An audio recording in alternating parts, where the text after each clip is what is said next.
혁신적인 신기술을 현실화되도록 돕는 규제 샌드박스.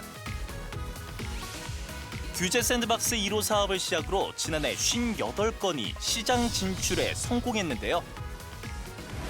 4차 산업혁명 물결 속에서 규제 샌드박스가 성공적으로 정착하기 위한 방법은 무엇일까요? 신산업 성장의 문을 열어주는 규제 샌드박스. 이슈 플러스에서 이야기 나눠봅니다. 네, 이 4차 산업혁명으로 새로운 산업과 새로운 비즈니스 모델이 속속 등장하고 있죠. 하지만 각종 규제들로 갈등과 충돌이 발생하고 있는데요. 그래서 등장한 것이 바로 규제 샌드박스입니다. 네, 그래서 오늘은 규제 샌드박스가 무엇이고 4차 산업혁명을 어떻게 성공시킬 수 있을지 과학기술정보통신부 장석영 제2차관, 규제 샌드박스 1호 기업, 의료기기 헬스케어 업체 기령준 대표와 함께 이야기 나눠보겠습니다. 어서 오세요. 네, 어서 오십시오. 네, 안녕하세요. 반갑습니다. 저희들이 지난번에 타다 대 택시의 갈등을 보면서 갈등이 심각하구나 이런 마음을 갖게 됐습니다. 그래서 새로운 신기술의 등장으로 신규 사업과 기존 산업이 충돌하는 경우가 많은데요. 어느 정도 심각한가요? 말씀하셨던 것처럼 신기술이나 서비스가 나왔는데도 네. 불구하고 기존 업계와 갈등 때문에 작게는 1, 2년 또 7, 8년까지 이렇게 네. 서비스가 있음에도 불구하고 출시를 못하는 그런 경우 많이 있습니다. 네, 그래서 어떻게 하면 규제를 혁파하고 새로운 신산업이 대한민국에 꽃피우게 할 것이냐 이런 고민을 하는 시간을 만들었습니다. 첫 번째 주제입니다. 첫 번째 주제는 규제에 묶여버린 대한민국입니다. 차관님, 실제 이 규제 때문에 얼마나 많은 기업들이 호소를 하고 있는지 현상을 좀 알려주십시오. 규제나 제도 때문에 어려움을 겪는 기업들이 많이 있습니다. 네, 특히 이제 우리 젊은이들 같은 경우에 그렇죠. 아주 이렇게 혁신적이고 창의적인 그런 아이디어를 가지고 새로운 사업을 하는 경우가 많이 있습니다. 네. 근데 새로운 사업을 만들어도 비즈니스를 출시하려고 해도 기존 업계나 이해관계자들 반발 또 기존 제도의 틀 때문에 못하는 경우 참 많아요. 사실 이제 샌드박스라는 게 영어잖아요. 그렇죠. 샌드 아시는 것처럼 모래 박스, 모래 상자인데 이 샌드박스라는 거는 우리가 흔히 생각하는 어린이 놀이터라 생각하시면 됩니다. 네. 어린이 놀이터에 모래를 깔아놨잖아요. 왜 그래요? 여기서 막 뛰어놀다가 무릎을 부딪혀도 안 다쳐요. 그렇습니다. 계속 즐겁게 놀 수 있어요, 어린이들이. 네. 그러니까 이 샌드박스라는 것도 규제 샌드박스라는 거는 그런 규제 때문에 기업들이 아이디어가 있고 비즈니스를 모델이 있는데도 못하는 경우에 여기에서 좀 마음껏 제한된 범위 내에서 테스트해보고 시험해보는 그런 제도입니다. 그런 제도를 하면은 기업들이 기존과 다른 서비스나 아이디어를 기존 제도에 막혀 있더라도 이 샌드박스 범위 안에서는 좀 편하게 마음껏 이렇게 해보면서 비즈니스를 사업을 확장해 나갈 수 있는 그런 계기가 되는 거죠. 그래서 정부에서 도입하게 된 게 됩니다. 네, 아무래도 이 길 대표님은 실제로 기업을 운영하고 계시니까 이 규제로 인한 어려움을 누구보다 잘 아실 것 같아요. 어떻습니까? 저희 기업은 심전도를 측정할 수 있는 기술을 개발한 업체입니다. 네. 손목시계형 심전도 장치를 이미 4년 전에 개발을 했었고요. 현재는 이제 가슴에 부착하는 패치형 심전도 기기에도 만들어 둔 상태입니다. 기술 개발을 완료한 지는 이제 4년 전이었지만 그 당시에 이제 개발을 완료했을 때에는 이제 외국에도 저희와 비슷한 레퍼런스 같은 게 없었습니다. 그래서 이제 그동안 이제 많은 고충을 겪었던 것 같고요. 이제 그러는 동안 이제 외국에도 이제 저희와 비슷하게 생각했던 업체들이 비슷한 류의 제품을 출시를 하면서 대표적인 업체는 나스닥에 상장도 하기도 하고요. 또 대표적인 업체는 그러한 제품을 출시해서 시민들이나 이제 기존의 병증을 가진 환자분들의 호응을 크게 얻기도 해서 이전에 이제 기령준 박사가 얘기했던 그 기술이 제대로 가는 게 맞았구나라고 이제 오히려 이제 뒤에서 뒤늦게 깨닫고 지금에서 이제 많은 지원과 이런 이제 도움을 아끼지 않는 것 같습니다. 이 헬스케어 같은 경우에 길 대표님께서 심전도 장치를 원격으로 이렇게 모니터링하고 하는 장치를 만드는데도 불구하고 서비스 할 수 있는 여건이 다 됐는데도 불구하고 의료법이나 관련 제도가 명확하지 않아가지고 4년 동안 출시를 못했어요. 그리고 우리가 흔히 얘기하는 그 공유 숙박업체 관련해서도 이 업체는 서비스 준비는 됐는데 8년 동안이나 출시를 못한 거예요. 와. 기존 법제도 때문에. 이러면은 기업하는 입장에서 얼마나 가슴이 아프고 안타깝겠습니까? 네. 다 준비돼 있는데도 못 하고 있으니까. 그러니까 저희도 네. 깜짝 놀랐는데요. 네. 100개 유니콘 기업 중에 네. 57개 기업은 네. 한국에서 불법이다. 예. 이거 정말 안타까운 네, 현실이죠. 맞습니다. 네. 두 번째 주제입니다. 혁신의 실험장 규제 샌드박스입니다. 우리 차관님, 예. 이 규제 샌드박스를 딱 내놓고 나서 예. 시장의 반응이 굉장히 뜨거웠다고 얘기 예. 들었습니다. 예. 어느 정도로 예. 반응이 좋았나요? 정말 뜨거웠습니다. 우리 정부에서 작년 1월 17일 날 첫 시행을 했습니다. 네.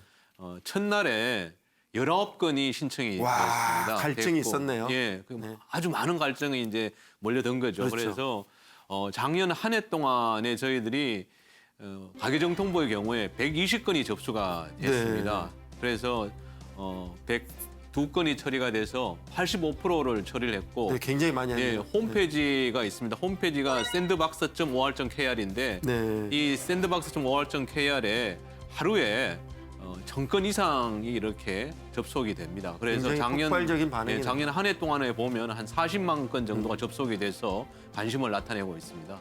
네, 그런데 이 규제 샌드박스가 영국이나 일본에서는 네, 이미 네. 시행이 되고 있잖아요. 예. 두 나라에서는 얼마나 효과를 거뒀는지도 예, 궁금한데요. 제일 먼저 도입한 데는 영국입니다. 네. 2016년도에 도입을 했는데 주로 이제 금융 분야, 핀테크 분야에 도입을 해서 기존과 다른 어떤 기술을 이용한 해외 송금 서비스 이런 것들이 많이 이제 영국에 도입이 됐고 일본의 경우에도 금융을 비롯해서 스마트 시티나 뭐 데이터 이런 쪽에 샌드박스가 도입이 됐습니다. 그런데 이제 그런 나라들 다른 나라와 비교했을 때 우리나라 샌드박스는 일단 금융이나 이런 제한된 범위가 아니고 모든 산업 분야의 신기술 신서비스 다 할 수 있습니다. 네. 가계정통부를 중심으로 한 ICT 융합 샌드박스, 그다음에 산업부의 산업융합, 금융위원회의 금융 샌드박스, 중기부의 지역 규제 샌드박스 이렇게 4가지 종류가 있어서 네. 모든 분야에 모든 산업에 걸쳐서 샌드박스를 할 수 있고 실제로 영국이나 일본 같은 경우에는 처리하는 기간이 한 6개월 정도 걸린다는데 우리는 작년에 해보니까 한 3개월 내에 빨리 정부가 좀 적극적으로 추진하고 해결하고 있는 그런 상태입니다. 네, 굉장히 환영할 만합니다. 예. 실제 수혜자인 1호 수혜자라면서요, 네, 우리 길 대표님께서는 당시 그 업계 반응이 어땠고 또 우리는 어느 정도로 그 기쁨이 있었나요? 네, 제 주변에도 규제나 이제 막혀 있는 이제 법령 때문에 그렇죠. 새로운 서비스를 출시하지 못하고 있는 창업자들이 상당히 많이 있었습니다. 다행히 작년부터 이제 홍보를 계속 했었었고요. 이제 네. 과기정통부나 국가 자체에서도 이제 규제 샌드박스라는 프로그램에 대한 홍보가 이제 적극적으로 되었던 터에 저희도 이제 시행이 되자마자 이제 바로 신청을 할 수 있었었고요. 이제 거기에 대한 이제 사업의 내용을 충분히 검토하셨고 심의위원회에서 이제 다방면으로 저희와 같은 서비스 스마트 모니터링 서비스입니다. 예, 가능한지를 이제 다각도로 검토해서 이제 1호 기업으로 승인을 해주셔서 영광을 안고 있습니다. 네. 실제 이 규제 샌드박스에 거는 기대가 굉장히 클 것 같아요. 예, 그리고 그렇습니다. 적용 분야도 굉장히 예, 많고 예. 또 새로운 대한민국 미래도 설계하는 데 예. 큰 도움을 줄 수 있을 것 같은데요. 지금 실제로 어떤 분야에 새로운 길이 열 수 있을까요? 예. 지금 말씀하신 것처럼 여러 가지가 가능한데요. 작년에 저희들 말씀드렸던 것처럼 40건을 처리했는 대표적으로 저희들 생각할 수 있는 게 예를 들면 공유 주방, 공유 주방 새로 요새 그다음에- 인기죠. 예, 네. 그다음에 이제 택시 동성 서비스, 네. 그다음에 모바일 전자고지 이런 게 있습니다. 음. 그래서 모바일 전자고지라는 거는 예를 들어서 우리가 뭐 지방세나 부가세 이런 데 이제 알려주려면 국세청이나 서울시 이런 데서 우편으로 다 보내야 돼요. 그러니까요. 그러면 사실 요즘 같은 때는 뭐 1인 가구도 많이 있고 또 다 바빠서 우편함을 잘 못 보는 경우가 그렇습니다. 많은데 모바일로 하니까 예를 들면은 뭐 문자로 받을 수도 있고 그렇습니다. 그다음에 뭐 카톡 같은 SNS로 받을 수 있고 그다음에 택시 동성 서비스의 경우에는 작년에 시작이 됐는데 10월부터 시작됐나요? 그런데 이게 택시를 두 사람이 같이 타고 가면은 전체 요금의 반만 내면 되는 겁니다. 그렇죠. 비용도 예, 절감되고. 그리고 택시 잡기도 힘든데 처음부터 이렇게 동성을 출발점부터. 하겠다는 출발점부터 동성을 하겠다는 그런 의석연 일체를 본 사람들이 타면은 사실은 비용은 반으로 절감되고 또 택시 잡기도 훨씬 더 쉬워지고 그렇습니다. 이러니까 얼마나 편리합니까? 굉장히 좋은데요. 예, 그런 것이 막혀있던 게 이제 작년에 샌드박스를 통해서 풀리게 된 겁니다.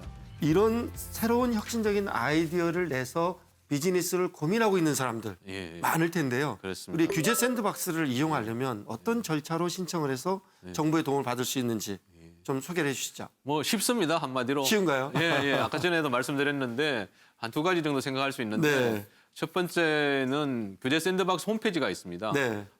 정보통신산업진흥원이라고 저희들 뭐 나이파라고 그러는데 정보통신산업진흥원에서 운영하는 그런 홈페이지가 있는데 sandbox.or.kr입니다. 네. 네이버나 다음 이런 데서 검색만 하면 규제 되겠네요. 샌드박스 딱 치면은 거기 나오거든요. 거기 들어가면은 어떻게 신청을 하고 또 어떻게 서비스를 받을 수 있는지를 상세히 안내를 하고 있습니다.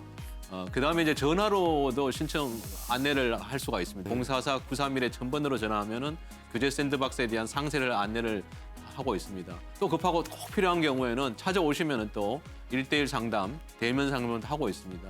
이런 걸 통해서 언제든지 우리 아이디어를 가진 기업들, 국민들이 샌드박스를 이용할 수 있게끔 그렇게 지원을 하고 있습니다. 네. 세 번째 주제입니다. 세 번째 주제는 규제 혁파 어떻게 하나입니다. 이 차관님, 예. 이런 규제 혁파가 많이 이루어져서 대한민국 미래로 나갔으면 좋겠는데 좀 아쉬워하는 부분도 있어요. 규제 샌드박스에 기간이 설정이 돼 있어서 네, 많은 기업들이 아쉽게 생각하는 측면이 있는데 먼저 우리 길 대표님, 기업 입장에서 어떤 기대감이 있나요? 네, 저희 같은 기업은 일반적으로 회임 기간이 매우 긴 산업이라고 얘기하고 네. 있습니다. 바이오 헬스케어 산업은 연구나 검증에 대한 기간이 상당히 필요로 하기 때문에 많은 시간이 이제 드는 산업 중에 하나입니다. 짧게는 6년에서 7년 가까이 매출 없이 연구에만 몰두하는 기업들이 상당수가 있고요. 네. 길게는 10년 가까이도 이제 인증이나 보험 수가 받는 등에 대한 준비를 해야 하는 기업들이 상당 부분 있습니다. 하지만 규제 샌드박스는 이제 4년이라는 2+2 그게 짧다고 이제 저희는 뭐 생각도 들지만은 그 안에 선제적으로 규제가 해소가 되거나 네. 법령이 빨리 이제 변화되어서 오히려 그 분야가 혁신적으로 빨리 이제 개선이 될 수 있다면 좋은 부분이 더 있을 것으로 생각합니다. 말씀을 주셨는데 기간이 2+2해서 4년입니다. 네. 4년이어서 사실 어떻게 생각하면은 오랜 시간 동안 연구 개발을 하고 서비스를 준비해서 4년 지나서 못하게 되면 큰일이지 않습니까? 그렇습니다. 기업 입장에서. 그래서 정부가 하고 작년에 생각했던 게 임시허가 유효 기간을 4년에서 만약에 법이 문제가 있다면 그 법이 고쳐지는 데까지는 계속 유예할 수 있게 그렇습니다. 그런 쪽으로 좀 법 유연하게 개정을, 집행을 하셔야 법 개정을 추진을 하고 있습니다. 여러 가지 제도 개선을 통해서 실제로 기업이 샌드박스를 통해서 시장에서 성장해 나갈 수 있고 효과를 볼 수 있도록 그런 노력을 지속적으로 해 나가도록 하겠습니다. 네, 그런데 새로운 서비스가 출현한다는 게 기존 사업자 입장에서는 이렇게 반가운 점이 아닐 수도 있잖아요. 그렇죠. 그렇죠. 이런 이 두 예. 분야 사업자들의 갈등이 예. 있을 때 예. 이거 해결하는 것도 상당히 중요한 예. 문제가 될 것 예. 같습니다. 근데 규제라는 것은 어떻게 생각하면은 기존 산업의 질서를 정리해 놓고 또 약속한 겁니다. 그렇죠. 새로운 서비스가 나오면은 기존 산업에 정리해 놨던 것, 기존 질서랑 충돌이 되는데 그러면 이게 이 충돌을 어떻게 해결하느냐가 중요한데 이 충돌을 해결하기 위해서는 저희들 생각으로, 저 생각으로는 거침없이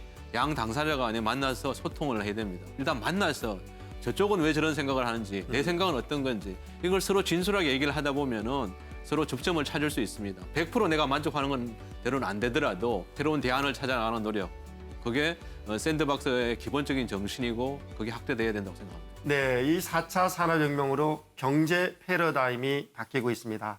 네, 이러한 변화의 물결 속에서 규제 샌드박스가 한국의 4차 산업혁명을 좋은 방향으로 이끌어가는 역할을 해주길 기대해 보겠습니다. 오늘도 토요포커스 시청해주신 여러분 고맙습니다.